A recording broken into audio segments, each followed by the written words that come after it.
Bonjour à tous, merci Daniel de l'invitation. Alors moi je suis Étienne Jacob, je suis journaliste au Figaro et j'ai publié il y a pile un an, c'était le 4 avril je crois, on est le 3, un livre qui s'appelle La France des gourous, journal d'un infiltré. Dans ce livre je me suis infiltré dans une dizaine de mouvements sectaires sur des périodes courtes pour essayer de comprendre un petit peu le processus de l'emprise entre phase de séduction, d'endoctrinement et de rupture. Alors, ce qui est impressionnant, c'est que parfois sur des stages d'une semaine ou sur quelques heures, on arrive déjà à voir ces processus-là de manière assez évoluée.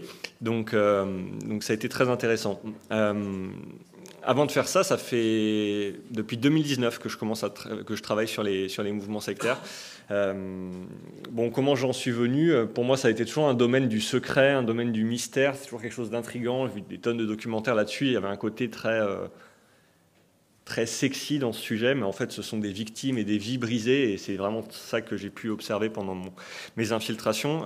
J'ai commencé à travailler sur les sectes évangéliques qui, de par leur prosélytisme agressif pour les mouvements les plus radicaux, causent beaucoup de problèmes et sont bien identifiés, notamment du côté de la Miviludes. Le problème, c'est que quand on est journaliste, on est toujours frustré, parce que quand on nous parle, on joue toujours un rôle.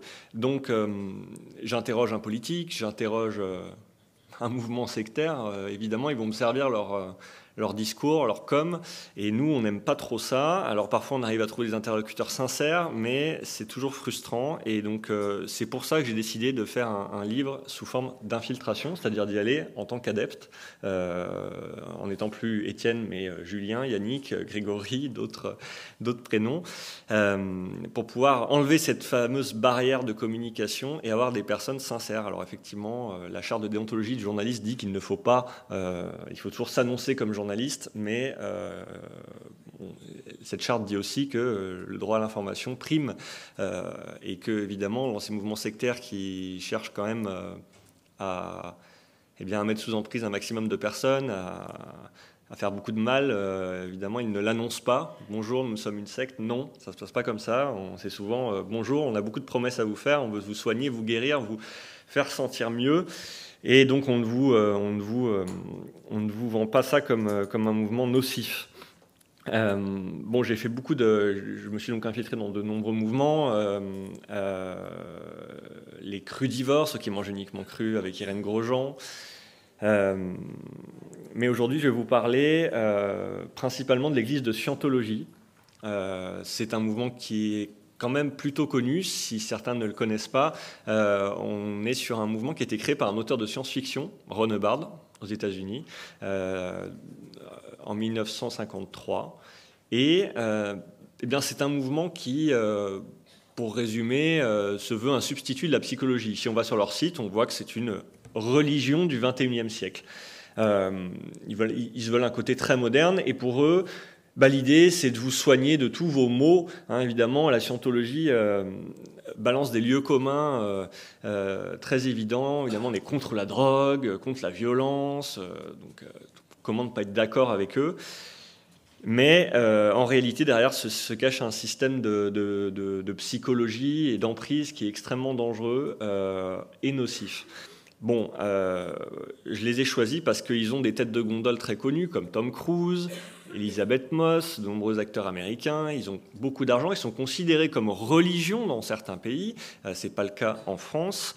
Ils ont quand même pignon sur rue et beaucoup d'argent. Et ils ont décidé, il y a quelques années, d'acquérir un bâtiment de 7000 mètres carrés pour plusieurs dizaines de millions d'euros, à 300 mètres du Stade de France, juste avant les Jeux Olympiques. Donc ils ont un super bâtiment qui est magnifique. Et pendant les JO, ils proposaient des petites formations, et surtout ils offraient du jus de fruits avec de la musique pour les gens qui venaient voir les épreuves, en fait. Donc j'imagine que ça a dû...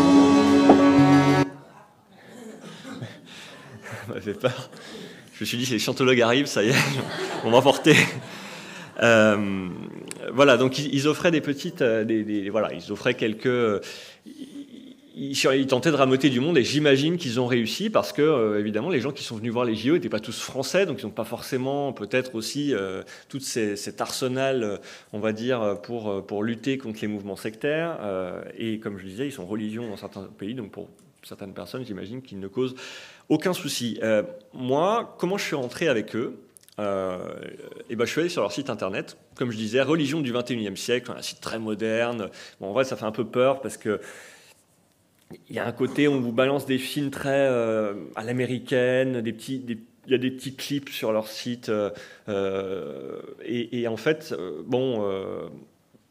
si on est un peu aguerri, on se méfie, mais bon, quand on veut aller dans un mouvement sectaire, en vérité, quand on veut aller dans un mouvement, on a un besoin de réponse, on a une perte de sens et on va peut-être pas se douter, on va peut-être pas se méfier en regardant ce site. Sur ce site, on peut remplir un quiz. Il y a un quiz avec à peu près 200 questions à répondre, des questions quand même très étranges. Et donc, évidemment, moi, j'ai répondu à ce quiz. Les questions, c'est assez lunaire, hein. On va avoir avez-vous eu déjà des accès de violence, envie de frapper quelqu'un c'est pas forcément un quiz de personnalité classique. Eux le vendent comme ça, hein, évidemment, même si en tout petit, on lit qu'il n'y a rien de scientifique, il n'y a aucune méthode là-dessus. Et une fois que vous avez rempli les 200 questions, il y a des questions normales, hein, mais certaines questions posent problème, à mon avis, eh bien, on vous invite à un rendez-vous physique pour pouvoir analyser les résultats de votre test de personnalité. Donc, tout le monde aime faire des quiz, hein. Nous, je sais qu'au Figaro, on a souvent des quiz sur des sujets de culture générale. Les gens adorent répondre ça. Ça fait beaucoup de clics, comme on dit. Et donc, les scientologues, évidemment, le savent bien et savent nous séduire de cette manière-là. Donc, je suis allé, évidemment, à ce rendez-vous qu'on m'avait donné, évidemment, le lendemain. Donc, on ne vous fait pas attendre. Là, c'est sûr qu'il n'y a pas de délai. C'est pas comme pour prendre un certain rendez-vous médicaux.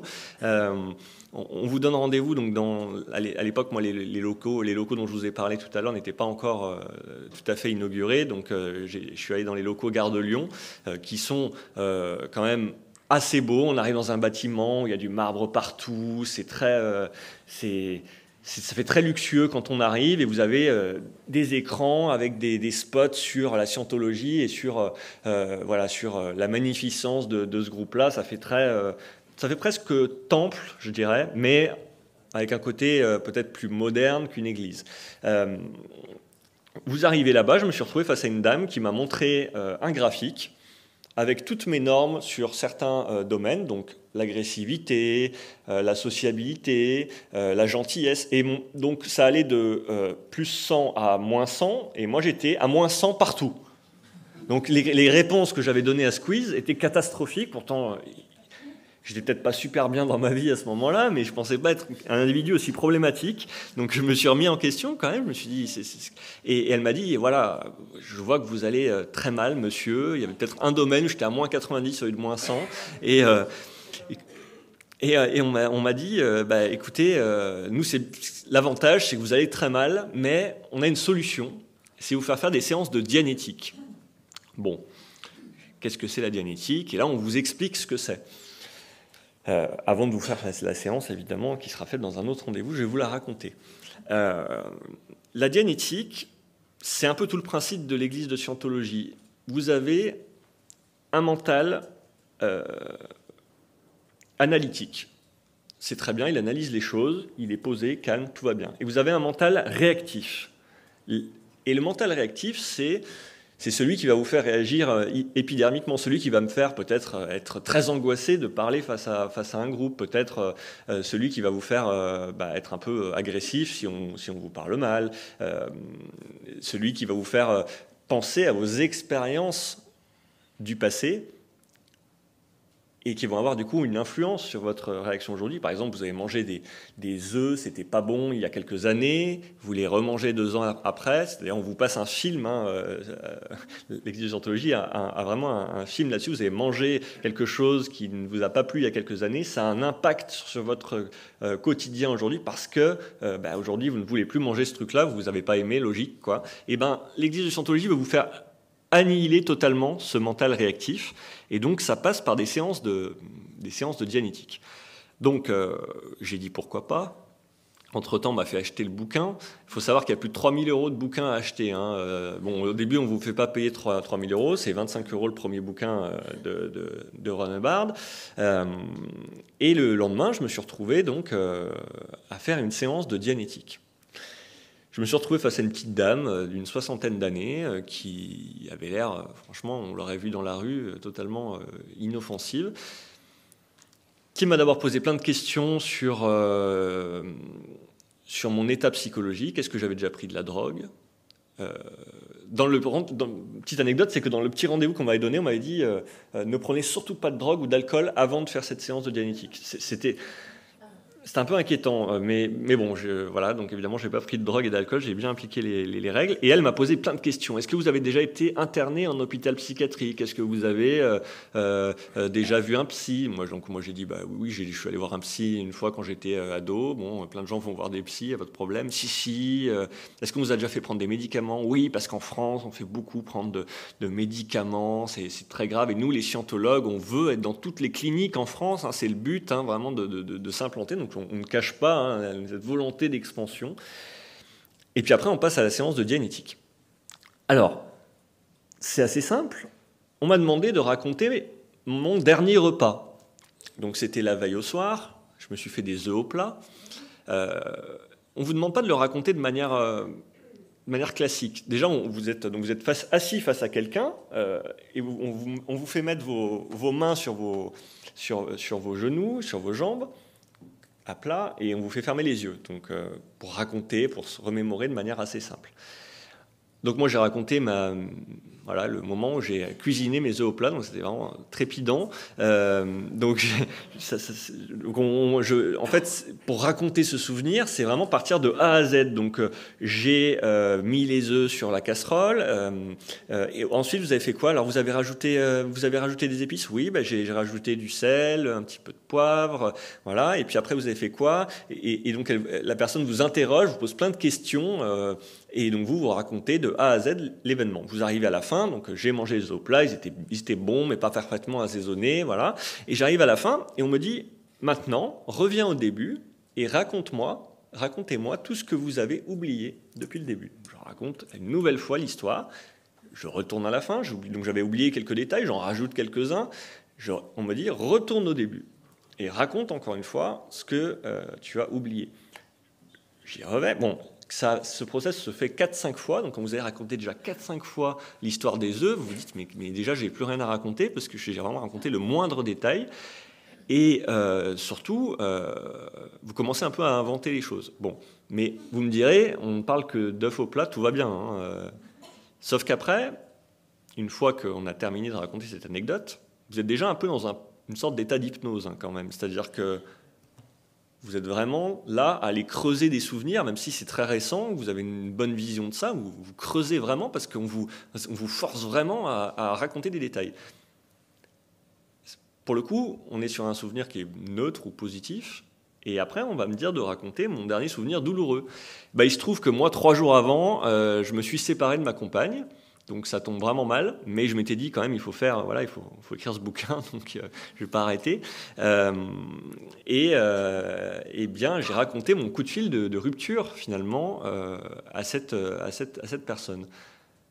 Donc je raconte de A à Z le coup de fil, je reviens au début, je raconte une nouvelle fois ce coup de fil, et de fil en aiguille, je me sens de plus en plus anxieux, parce qu'en vérité, je peins ce coup de fil, je le décris de plus en plus de manière pessimiste. Et c'est terrible, parce que sur le moment, en racontant les choses, je suis en détresse totale, parce que, bon, évidemment, ce coup de fil n'a pas fait plaisir, c'était quand même douloureux, et j'en viens à dire à cette auditrice que j'ai envie de me jeter du 4e étage, chose que je n'ai jamais vraiment ressentie, finalement, quand je l'ai vécu sur le moment. Assez troublant. Je transpire, je suis presque en train de... j'ai presque les larmes aux yeux, même si je fermais et tout, mais c'est quand même... Le moment est assez terrible à passer. Et donc, ça a été assez horrible. Je me retrouve finalement donc, à raconter ça 4-5 fois. au bout de 3 heures d'entretien, parce que c'est 3 heures d'entretien quand même, hein, 3 heures non-stop à raconter, à parler, déjà vous n'avez plus de voix, et on me dit, ben voilà, la séance est terminée, entre-temps elle me fait raconter 2-3 autres souvenirs douloureux, parce que pour l'Église de Scientologie, le fait de raconter ces souvenirs comme ça en boucle, et tous ces souvenirs, et tous vos souvenirs douloureux, eh ben ça va vous permettre de les regarder en face, et qu'ils ne soient plus douloureux. À la limite, sur le papier, pourquoi pas? Mais en fait, pas du tout, parce qu'il n'y a aucune théorie scientifique. Si vous voulez, les psychologues, les psychiatres, ils ne sont pas sortis d'un chapeau comme ça, sans formation, sans études scientifiques préalables.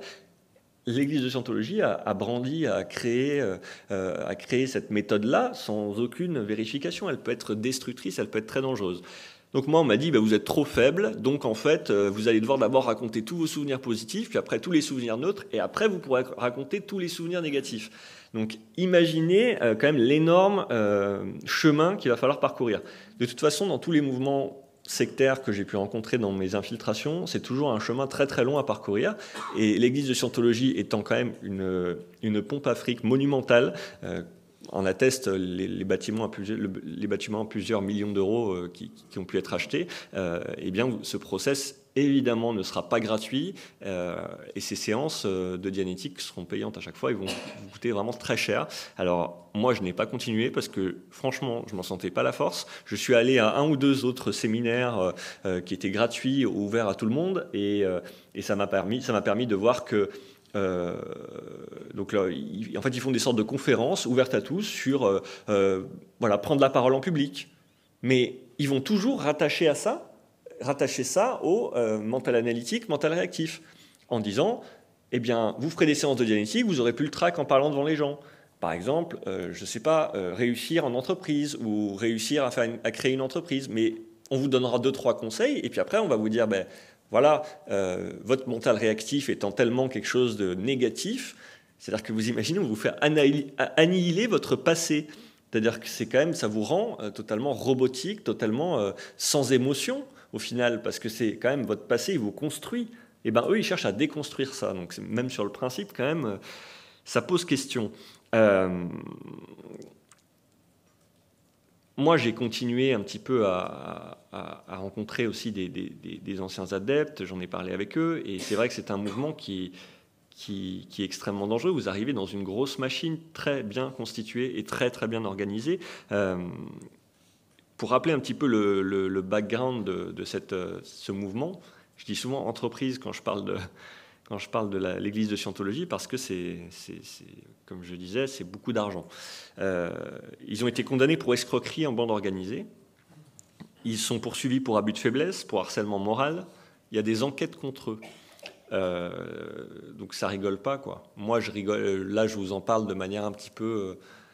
j'essaie de mettre un peu de vie dans ce que je raconte, mais des personnes vraiment sont allées jusqu'à se suicider dans le mouvement. Parce que vous imaginez cet escalier qui ne termine jamais, vous n'arriverez jamais en haut et à atteindre ce fameux état clair pour être un être qui n'a plus aucune influence de son passé sur son présent et qui du coup est l'être parfait, l'être suprême.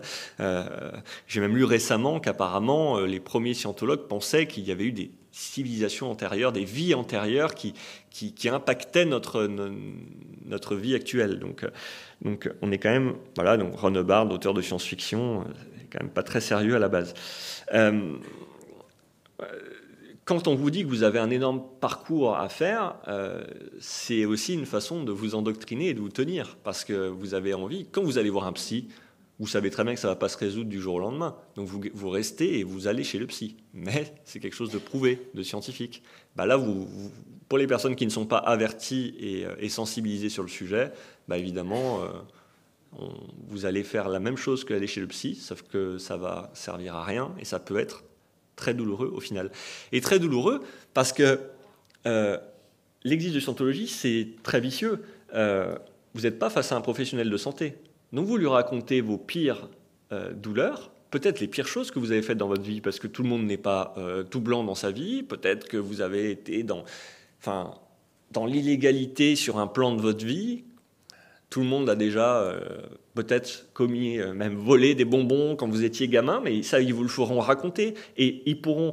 Et si vous avez commis des choses, ils peuvent s'en servir contre vous. Eux vous disent. Alors, moi, j'avais demandé justement à l'auditrice, vous allez en faire quoi, là, des 14 pages que vous avez notées sur ce que je vous ai dit? Ne vous inquiétez pas, ça reste entre nous. Mais ils ne sont pas professionnels de santé, ils sont liés par aucune confidentialité, donc ils pourront s'en servir contre vous. Sachant que l'Église de Scientologie a un service secret, je le sais bien parce que je l'ai appris d'un avocat qui a notamment essayé de faire condamner l'Église de Scientologie.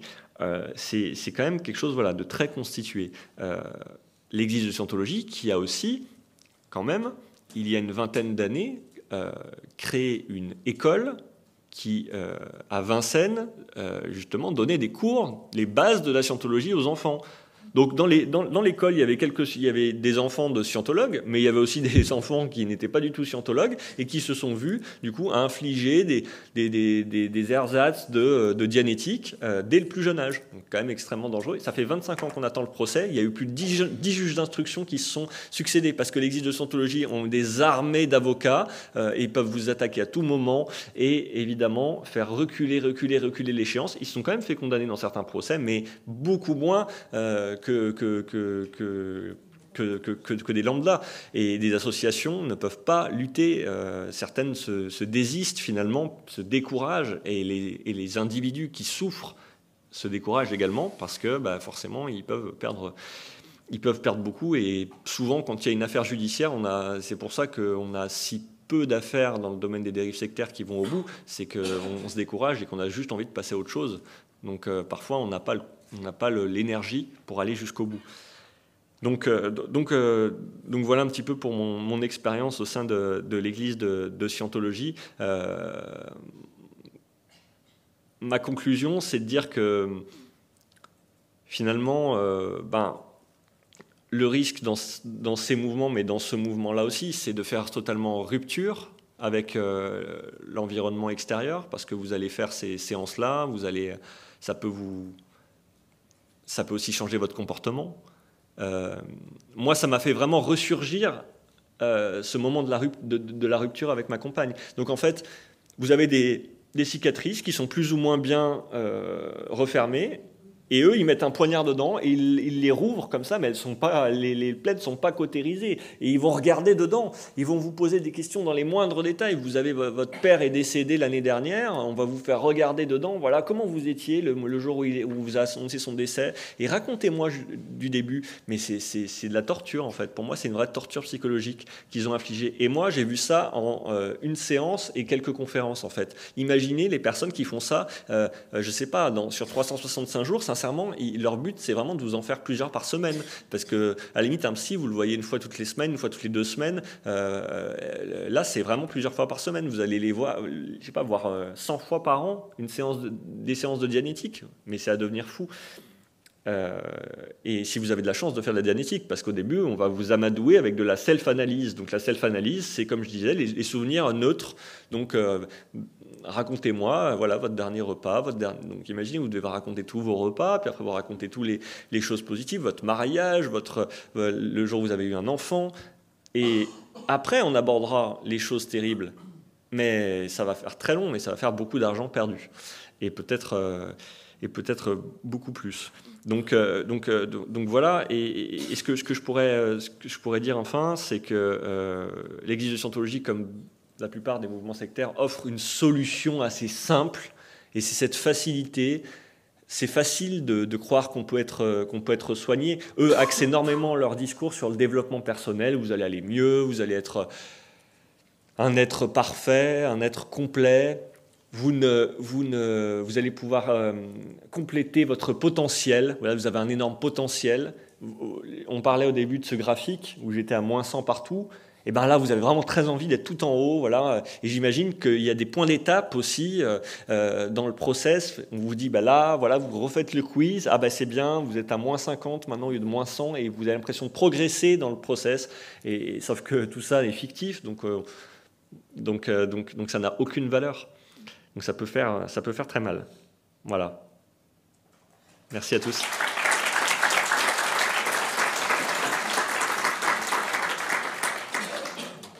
Je ne sais pas s'il y a quelques questions.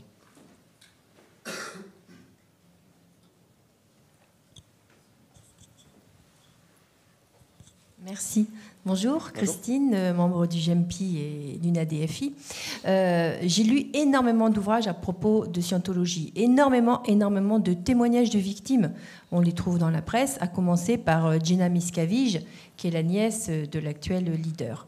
Tous les témoignages concordent en parlant de... Vous avez parlé du système de police interne, de centres de rééducation par la force, de maltraitance, de mauvais traitements, de travaux dégradants, d'emprise, enfin, vraiment de souffrances terribles. Hein.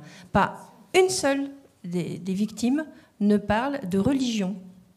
Le seul ouvrage que j'ai lu qui me parlait de religion, de clergé ou de cérémonie, c'est le livre d'Éric Roux, qui est le leader européen de la scientologie. Mais aucune victime, aucun sortant de scientologie ne parle jamais de religion, ni de culte, ni de quoi que ce soit. Il parle que de maltraitance, de souffrance, etc. Comment vous expliquez ça ? Comment j'explique ça Parce que j'imagine que à partir du moment où on a souffert, on ne peut plus parler de religion. Parce qu'à la base, les personnes qui veulent être... qui cherchent une religion, c'est dans un but positif. Évidemment, quand on a souffert, on ne peut plus considérer qu'on a été dans une religion. En revanche, c'est vraiment une stratégie de la part de l'Église de Scientologie de se faire passer pour religion. Et ils ont réussi, et c'est ça qui est terrible. Je crois que même qu'en Suisse, ils sont considérés comme tels. Alors, en France, je dirais qu'on est quand même un peu à la pointe de ces luttes-là.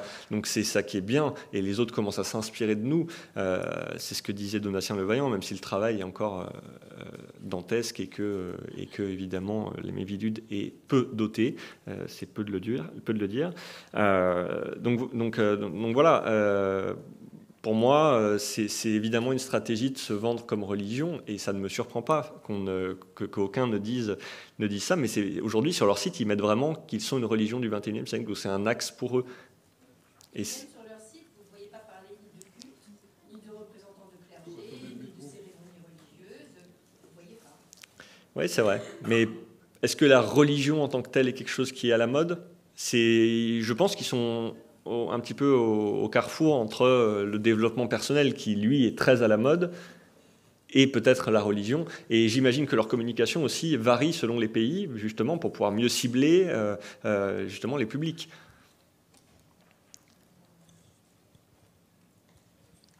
Bonjour, j'avais plusieurs questions. Est-ce que donc vous avez parlé un petit peu de votre entrée et sortie dans l'Église de la Scientologie. Est-ce que pour vous, vous diriez que ça a été compliqué d'entrer dans ces différents mouvements, dans la dizaine de mouvements que vous avez infiltrés ? Est-ce qu'à l'inverse, ça a été difficile d'en sortir ? Est-ce que vous avez senti qu'on a essayé de vous maintenir, de vous rattraper ? Et puis ma deuxième question portait plutôt sur les impacts un peu psychologiques que ça a eu sur vous. Vous avez parlé de la douleur que vous avez ressentie à l'évocation de cette rupture. Vous avez aussi parlé du fait que vous aviez plusieurs identités. Quel est votre recul aujourd'hui là-dessus, d'avoir vécu sous différentes identités, en ayant livré visiblement une partie de votre vie personnelle ? Est-ce que voilà, ça a été générateur de douleur, de souffrance, et comment vous le voyez aujourd'hui ? Déjà, je dirais que j'ai été surpris de la facilité d'entrer dans ces mouvements. Hormis certains mouvements, notamment un mouvement masculiniste où j'ai eu de grandes difficultés parce que notamment les dirigeants sont des anciens militaires et ont peut-être déjà aussi été infiltrés avant par d'autres journalistes, donc ça n'a pas aidé parce qu'il y a eu des articles qui ont été publiés, ils ont rehaussé leur niveau de méfiance. Mais j'ai été très surpris que ça n'a pas été si compliqué que ça d'y entrer de base. Par contre, ça a été très difficile de se faire passer pour le bon adepte aussi, parce qu'il faut quand même étudier les textes quand c'est Raël, essayer de comprendre quand même aussi un peu comment fonctionne. Bon, la scientologie, il n'y a pas forcément besoin de comprendre, parce qu'ils sont là pour vous apprendre justement, mais quand vous allez jusqu'à aller faire un stage d'1 semaine chez les Raéliens, il faut aussi comprendre un petit peu la logique de Raël pour aller jusqu'à passer 1 semaine avec eux, et pouvoir aussi tenir le discours avec eux. Donc ça a été difficile d'être crédible quand même auprès d'eux. Ensuite, les impacts psychologiques qui sont évidents pour l'Église de Scientologie. Pour moi, c'est le mouvement qui a eu le plus d'impact pour moi. Pourtant, ça a été mon infiltration la plus courte parce que, comme je disais, les cicatrices ont été rouvertes et pour les refermer, ça a été plus long pour moi. Donc, franchement, que ça ait cet impact-là pour quelqu'un qui a passé aussi peu de temps, je n'imagine même pas pour les personnes qui croient être soignées de douleurs passées, alors qu'en fait, ils vont juste aller continuer à remuer tout ça et je doute que ça ait un quelconque aspect positif. Ce qui a été difficile aussi, et là je prendrai d'autres exemples, je prendrai encore l'exemple de Raël. Quand je suis arrivé chez Raël, qui était ma première infiltration, que je n'avais pas d'expérience, on est arrivé vers moi en tant que nouvel adepte. Donc Raël, j'ai passé une semaine dans un camping dans la Haute-Loire avec les Raéliens qui ont toujours eu cette... donc Raël qui dit avoir rencontré les extraterrestres et donc voilà, ils ont toute une histoire un petit peu de libération sexuelle, donc tout le monde est très proche, tout le monde fait beaucoup de câlins et donc moi je suis arrivé là-bas, il y a eu vraiment un lien social qu'on a voulu nouer avec moi. Et c'est vrai que moi, aujourd'hui, étant parisien de 30 ans, qui ne connaît même pas son voisin de palier parce que plus personne ne se parle, hormis sur les réseaux, en vérité, quand on vous donne ce lien social, quand vous avez passé une semaine non-stop avec ces gens-là, dans un même but, même si c'est le but le plus impossible à croire, c'est ce qu'on imagine, eh bien, en fait, quand vous en sortez, vous avez un manque.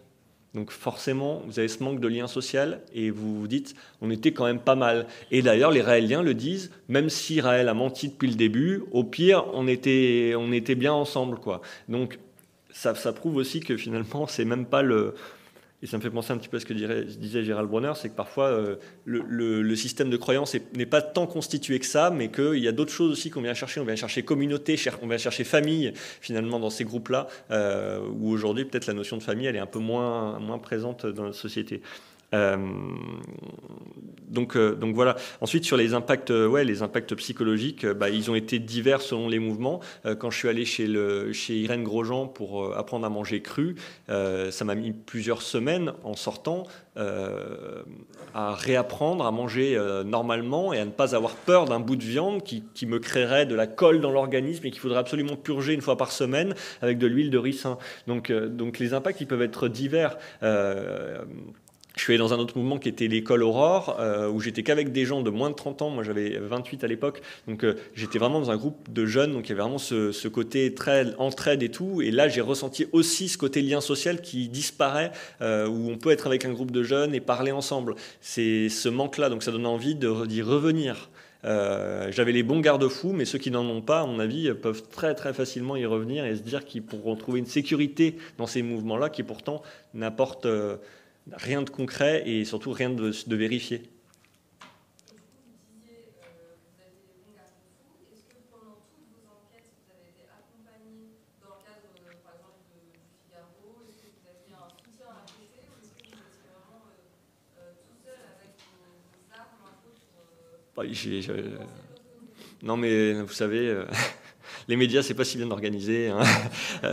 Au Figaro, c'est moi qui ai eu l'idée de le faire et on m'a dit vas-y. Prends pas trop de risques, quoi. Mais en fait, il y avait rien, zéro cadre, rien, parce que déjà les infiltrations, c'est pas un truc qui se fait beaucoup dans les médias, encore moins au Figaro, qui est pas forcément un média qui fait ce genre de choses. Et puis souvent, il y a un manque de moyens aussi, donc il y a eu zéro accompagnement. Mais j'ai une famille avec laquelle je suis assez proche, qui m'ont permis d'être assez blindé. Et puis il y avait cette motivation aussi d'écrire le livre et de raconter aux gens, et aussi peut-être d'avoir quand même une mission derrière, qui était, pour le coup, moi, ma mission, c'était d'essayer de dire, regardez ce que j'ai vécu, faites attention, quoi. Même si je suis pas là pour donner des leçons et que j'ai pas, je suis ni sociologue, ni magistrat, ni psy, mais j'ai pu donner ma sensibilité et elle est donnée de manière honnête, mais avec aussi une rigueur journalistique pour essayer aussi de pas non plus... j'aurais pu y aller encore plus fort sur certains mouvements, mais le but était quand même de rester crédible et de donner toujours un peu aussi... la part à la liberté de croyance aussi pour certains, parce que j'imagine que certaines personnes qui adhèrent à ces mouvements, on peut leur en vouloir parce qu'elles sont dans ce système de croyance-là, mais elles sont avant tout des victimes, et parfois même certains dirigeants sont des victimes de l'idéologie de base. Donc parfois ils sont montés en grade et ils sont quand même des victimes. Donc faut garder ça à l'esprit. Et moi, ce qui m'a marqué énormément dans mon enquête, c'est toutes ces vies brisées ou toutes ces personnes qui, à un moment donné, risquent de se prendre le mur du réel. Quand vous avez été croyant de chez Raël, en espérant le retour des extraterrestres, en cotisant X% de votre salaire pour construire une ambassade dans toutes les grandes villes du monde, quand vous vous rendez compte que finalement ça n'a aucune valeur, je pense que le retour à la réalité est terrible. Et quand vous vivez en autarcie, parce que vous vivez en autarcie dans ces mouvements-là, même s'ils ne vivent pas en communauté comme des kibbutz, ils ont une autarcie idéologique finalement qui fait que ça exclut forcément votre entourage, parce que quand vous allez donner les théories extraterrestres, votre entourage va venir directement en frontal en disant « tu dis n'importe quoi », vous vous braquez, vous vous coupez de votre famille. Et ce qu'on disait tout à l'heure, c'est que finalement, quand quelqu'un de votre famille, de vos amis sont dans une secte, les prendre directement en frontal et se moquer d'eux, aller dire que c'est n'importe quoi n'est pas une bonne option. Il faut plus essayer d'argumenter, de maintenir le dialogue, parce que sinon, le risque est que la personne, justement, se renforce dans son système de croyance et que ça ait un effet qui soit inverse, finalement. Voilà. Oui, bonjour.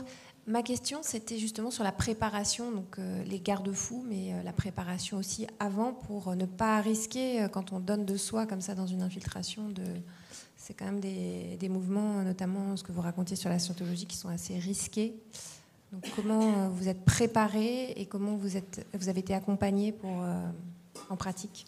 Ouais, alors j'ai pas trop eu d'accompagnement, comme je disais, même pour faire les choses. Hein. Donc, par contre, il y a eu quand même une grosse préparation. Il a fallu étudier les textes, étudier l'idéologie générale, parce que, comme je disais, il fallait être crédible. Et après, en termes de préparation, c'est préparer donc être capable de répondre déjà à un autre prénom, c'est pas évident. Déjà, plusieurs fois dans les mouvements, je me souviens. C'était justement chez Raël, Grégory, donc je suis devenu Grégory, et on m'appelait Grégory, mais je ne me retournais jamais. Et on me disait, Grégory, mais franchement, t'entends rien, quoi. Et en fait, oui, donc ça paraît anodin, mais tous les matins, aller se présenter à la 50aine d'adeptes et aller dire que tu t'appelles Grégory, c'est pas évident. Au-delà du prénom, il y a aussi une fausse fonction, parce qu'évidemment, je peux pas dire que je suis journaliste, donc j'ai pris la fonction d'un proche que j'étais capable de développer si on parlait de nous, même si en général dans ces mouvements on parle beaucoup de l'idéologie et pas trop de nous. L'individu, il est un peu privé de libre arbitre, il est un peu privé de ce qu'il est en dehors du mouvement. On parle vraiment beaucoup de notre but principal. Mais malgré tout, il faut être capable d'argumenter. Donc c'est ça qui était hyper important. Et donc j'ai créé des faux comptes sur les réseaux sociaux pour pouvoir quand même être crédible. Je ne suis pas allé jusqu'à la création de faux documents d'identité parce que c'est illégal, mais je devais avoir des techniques pour pouvoir être crédible, évidemment, et pas me faire repérer auprès de ces mouvements-là. Justement, ils ne vous ont pas demandé de prouver votre identité? Eh bien, chez les masculinistes, justement, quand je me suis retrouvé face à eux pour arriver dans leur mouvement, je me suis retrouvé face à eux et on m'a demandé une carte d'identité physique. J'avais une fausse carte d'identité que j'avais photoshopée, mais ça n'est pas passé à ce moment-là, et ils n'ont pas accepté que je rentre chez eux, et parce qu'ils avaient une méfiance réelle, et que dans ce mouvement-là, qui s'appelle le Mankind Project, en vérité, vous êtes 35 personnes à assister à un stage, et il y a 50 personnes qui vous chapeautent. Alors que dans tous les mouvements, en général, il y a 10 personnes pour peut-être... le ratio de sécurité entre guillemets est énorme parce que il y a un peu un côté militaire et tout dans tout ça, où vraiment on a l'œil sur vous constamment. Et si j'étais rentré dedans, j'aurais pas pu faire grand chose, parce que moi mon but était d'avoir mon téléphone, pouvoir enregistrer des choses, parce que forcément j'ai rien pour écrire. Donc imaginez garder l'intégralité d'un week-end hyper intense dans sa tête, où en plus les masculinistes sont nus pendant 2 jours, font des rites dans le froid, ils se lèvent à 4h du matin, mangent des graines, et donc les conditions ont été très compliquées dans tous les cas, mais effectivement, j'ai quand même été surpris du manque de vigilance. Je ne suis pas sûr que l'ouvrage ait aidé, en vérité, parce qu'à mon avis, certains sont maintenant beaucoup plus vigilants pour essayer de ne pas se faire infiltrer d'autres fois, quoi.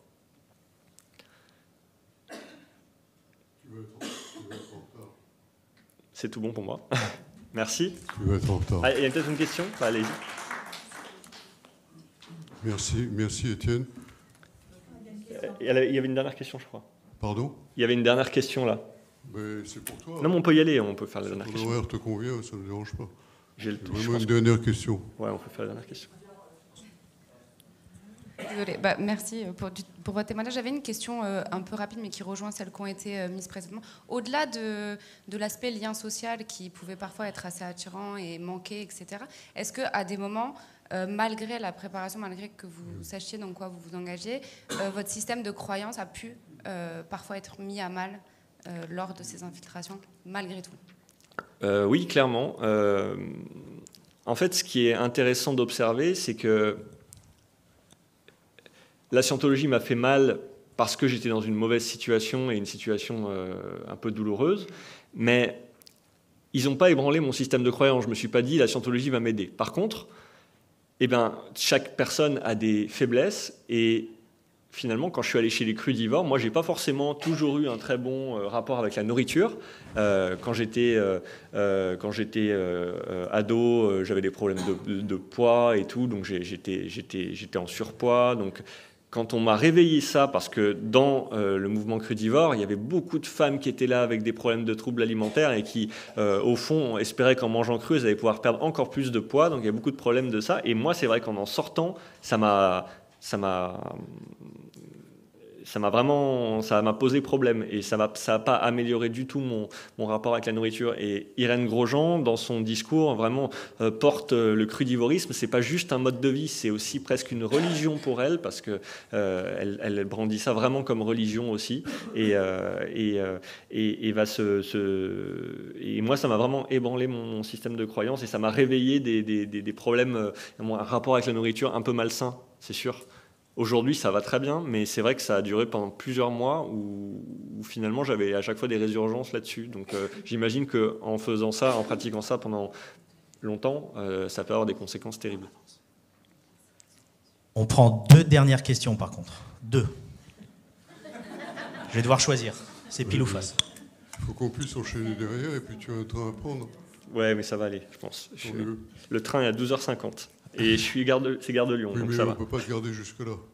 On a d'autres Oui, je ne veux pas casser le programme.